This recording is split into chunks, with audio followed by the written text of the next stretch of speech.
तो दोस्तों फाइनली जहां पर भारत के सीसीएस की तरफ से एएमसीए फाइटर जेट को लेकर अप्रूवल दे दिया गया है और इसको फंड भी मुहैया करा दिए गए हैं, तो वहीं पर इस अप्रूवल के साथ ही इस एएमसीए फाइटर जेट के ऊपर डेवलपमेंट का जो काम है वो तेजी से स्टार्ट कर दिया गया है। और अब ये बताया जा रहा है कि इंडियन एयरफोर्स के लिए आने वाले कुछ ही सालों के अंदर पहला 5th जनरेशन का फाइटर जेट बनाकर तैयार कर लिया जाएगा। ऐसे में आपको बता दें कि एएमसीए एयरक्राफ्टों के अप्रूवल के साथ साथ ही एएमसीए एयरक्राफ्ट दुनिया का सबसे सस्ता 5th जनरेशन फाइटर जेट हो जाएगा। ऐसे में आपको बता दें कि ये जो रिपोर्ट निकल कर आई है इसके अंदर ये बताया गया है कि 5th जनरेशन का दुनिया भर के अंदर ऐसा कोई फाइटर जेट नहीं है जो कि एएमसीए फाइटर जेट के बराबर की कॉस्ट में आता हो। बल्कि दोस्तों अगर यहाँ तक बात की जाए कि दुनिया भर के अंदर जो 4.5 जनरेशन के एयरक्राफ्ट बनाए जाते हैं उनसे मुकाबला अगर किया जाए तो एएमसीए फाइटर जेट उन्हीं के मुकाबले में उतनी लागत के अंदर बनकर तैयार हो जाएगा। अब यहाँ पर कुछ समय पहले ही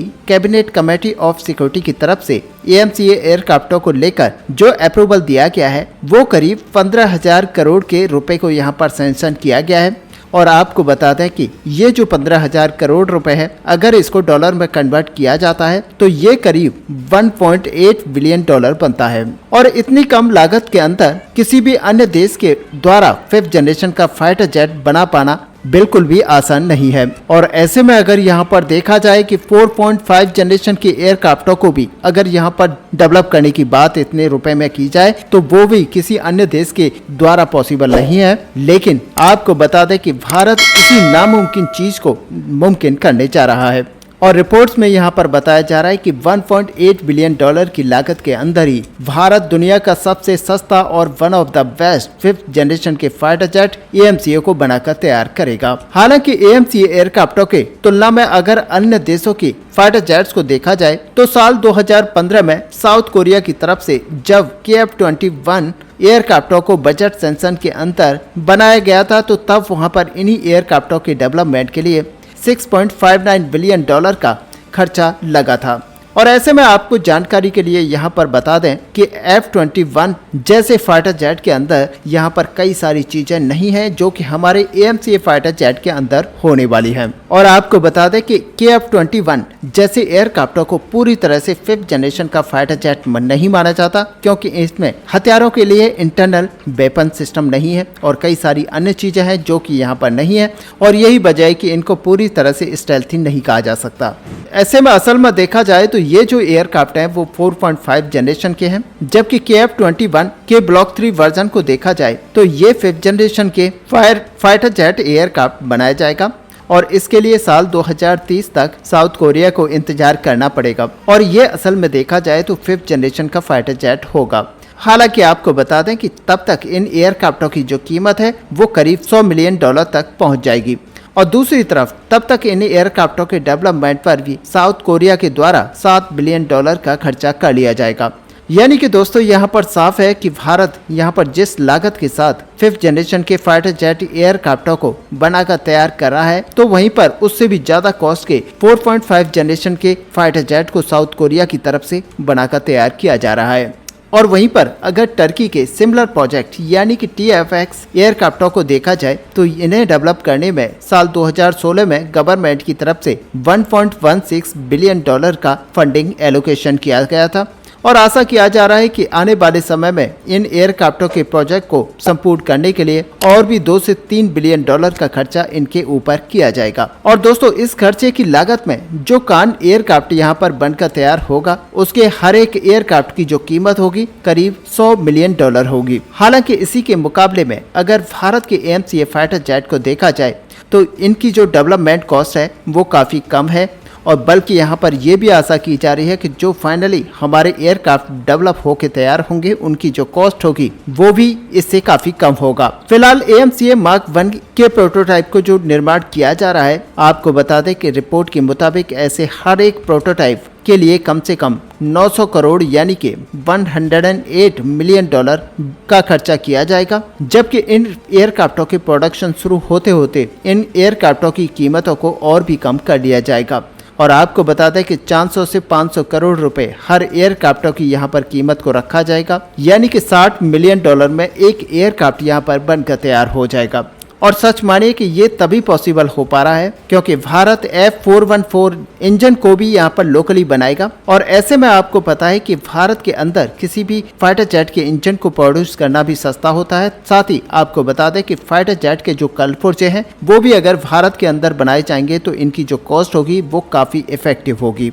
और ऐसे में दोस्तों यहीं पर AMCA Mark II एयरक्राफ्टों के अंदर जो नए इंजन को डेवलप किया जाएगा जिसकी की थ्रस्ट यहां पर 110 किलोन्यूटन से 130 किलोन्यूटन तक की होगी। तो आपको बता दें कि इन इंजनों के उपयोग से हमारा जो AMCA Mark II fighter jet होगा उसकी कीमत में थोड़ी सी बढ़ोतरी देखी जाएगी, लेकिन बाद में जब बड़े स्केल पर इन फाइटर जेट को डेवलप किया जाएगा तब इन एयरक्राफ्टों की जो कीमत होगी वो भी यहाँ पर स्टेबल कर ली जाएगी। यानी कि असल में देखा जाए तो इन एयरक्राफ्टों की कीमत बड़े स्केल पर बनाए जाने की वजह से काफी डाउन होगी। और ऐसे में अगर देखा जाए दोस्तों तो यहाँ पर $60 मिलियन से भी कम इसकी कीमत हो सकती है। और ऐसा रिपोर्ट्स में बताया जा रहा है कि यहाँ पर 60 से 70 मिलियन डॉलर अगर भारत के AMCA फाइटर जेट की कीमत रहती है तो सच माने कि दुनिया भर के कई सारे देश इस फाइटर जेट के लिए काफी ज्यादा इंटरेस्टेड है। और जैसा कि पहले भी हमने आपको बताया कि तेजस MK2 फाइटर जेट के लिए भी दुनिया भर के 16 से ज्यादा देश इंटरेस्ट रखते हैं। और कई सारे देश हैं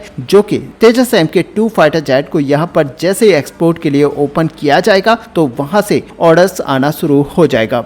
हालांकि अगर देखा जाए तो इस तरह की जो कॉस्ट सेविंग मेजरमेंट है उसके बावजूद भी 2035 तक F-35 एयरक्राफ्टों के फ्लाई कंडीशन में यहां पर बीट कोई भी फाइटर जेट नहीं कर पाएगा। और आशा ऐसी की जा रही है कि F-35 फाइटर जेटों के जो फ्लाईवे कॉस्ट है वो साल 2035 तक $78 मिलियन तक आ सकती है। और ऐसे में भारत के इस फाइटर जेट की कॉस्ट को यहाँ पर काउंटर कर पाना बहुत ही बड़ा चैलेंज यहाँ पर होगा। हालांकि आपको बता दें कि जिस तरह से भारत की तरफ से हर वो संभव कोशिश की जा रही है कि अपने AMCA फाइटर जेट को हर तरह से इंडिजीनियस कंपोनेंट से यहाँ पर लेस किया जाए। और साथ ही भारत की तरफ से ये भी काम किया जा रहा है कि इन एयरक्राफ्टों की कीमतों को और भी कम किया जाए। जहाँ पर आपको बता दें कि हमारा जो AMCA Mark I एयरक्राफ्ट होने वाला है वो यहाँ पर 70% से 75% तक इंडिजीनियस कंपोनेंट्स के साथ में आएगा। और वहीं अगर AMCA Mark II की बात की जाए तो ये करीब 90% तक इंडिजीनियस कंपोनेंट से लेस होगा,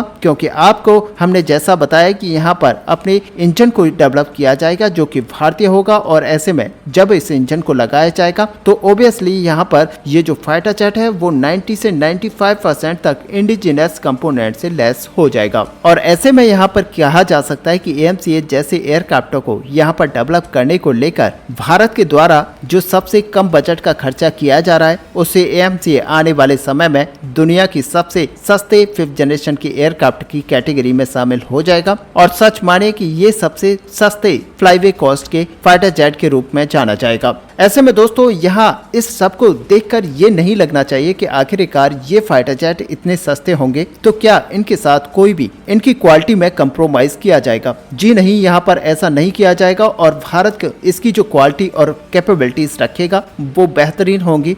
और इसकी जो कैपेबिलिटीज होंगी वो कहीं ना कहीं F-35 के साथ या तो मीट करेंगी या फिर उससे भी ज्यादा कई मामलों में हमारा AMCA फाइटर जेट बेटर होगा। ऐसे में दोस्तों इस पूरे टॉपिक को लेकर आपका यहाँ पर क्या व्यू है, आप अपना व्यू हमें कमेंट पर लिखकर जरूर बताएं। साथ ही अगर वीडियो आपको अच्छी लगी हो तो लाइक और शेयर करना ना भूलें। मिलते हैं नेक्स्ट वीडियो में, तब तक के लिए जय हिंद, जय भारत।